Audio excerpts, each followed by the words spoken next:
Hi everyone, in this video I will guide you how to write dotted font in Word document. There is not a single dotted button. You can easily achieve this look using a couple of different built-in methods. So first you need to type your desired text, for example, and now highlight the text and change the font size to something 72 or 48.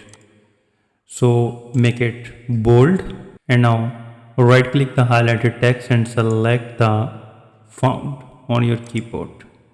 So in the font window you need to click the text effects at the bottom.